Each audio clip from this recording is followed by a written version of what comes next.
আসসালামু আলাইকুম। আশা করি সবাই ভালো আছেন। সবাইকে স্বাগত জানাচ্ছি হুমায়রা কিচেনে নতুন একটি রেসিপি দেখার জন্য। আজকের রেসিপিতে থাকছে সুজির ভাপা পিঠা। চলেন তাহলে চলে যাওয়া যাক আজকের রেসিপিতে। সুজির ভাপা পিঠা বানানোর জন্য একটা মিক্সিং বলে ১ কাপ পরিমাণ সুজি নিয়ে নিচ্ছি। দিয়ে দিচ্ছি পরিমাণ মতো লবণ, ২ টেবিল চামচ পরিমাণ চিনি। এখন শুকনো উপকরণগুলো একটু মিক্স করে নিব।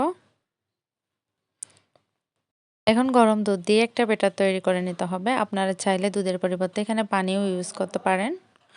আমি অল্প অল্প করে দুধ দিয়ে একটা ব্যাটার তৈরি করে নিচ্ছি। একসাথে দিতে যাবেন না, অল্প অল্প করে দিয়ে একটা ব্যাটার তৈরি করে নিতে হবে। এই পর্যায়ে আমি 10 মিনিটের জন্য রেস্টে রেখে দিব। দেখেন ঘনত্বটা কীরকম। এখন এখানে 1 টেবিল চামচ পরিমাণ বেকিং পাউডার দিয়ে দিচ্ছি। বেকিং সোডা না, বেকিং পাউডারই দিতে হবে, তাহলে পিঠাগুলো অনেকটা ফুলকো হবে। এখন গুড় আর নারিকেল একসাথে মেখে নিব। পিঠাগুলো বেক করার জন্য আমি ভাপা পিঠার ছোট ছোট বাটি নিয়েছি। এখন সবগুলো বাটিতে ভালো করে তেল ব্রাশ করে নিতে হবে। বাটির অর্ধেক পরিমাণে ব্যাটার দিয়ে দিব। ব্যাটার দেওয়া হয়ে গেলে এখন গুড় আর নারিকেলের মিশ্রণটা দিয়ে দিব। দিয়ে আবার উপর থেকে আবারও ব্যাটার দিয়ে দিব।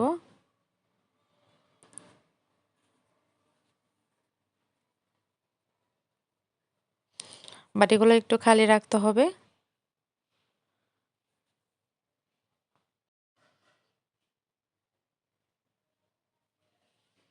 এভাবে একটু সব দিক থেকে সমান করে নিতে হবে। বেক করতে দিয়ে দিব 10 মিনিটের জন্য।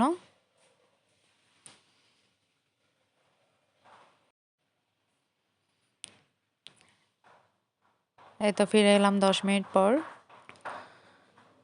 আমি একটা কাঠি দিয়ে দেখাচ্ছি পিঠাগুলা হয়েছে কিনা।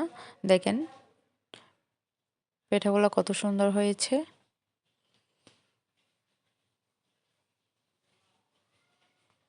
বাটিতে তেল দেওয়ার কারণে খুব ইজিভাবে মল আউট করা যাচ্ছে। বাটিতে একটুও লেগে থাকবে না।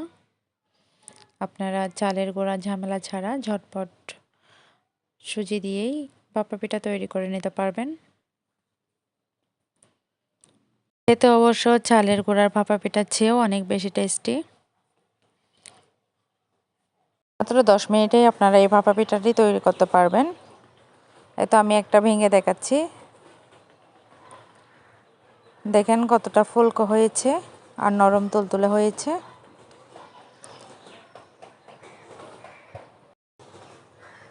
আশা করছি আমার আজকের রেসিপিটি আপনাদের কাছে ভালো লাগবে। ভালো লাগলে অবশ্যই আমার চ্যানেলটি সাবস্ক্রাইব করে আমার সাথেই থাকবেন। ধন্যবাদ সবাইকে।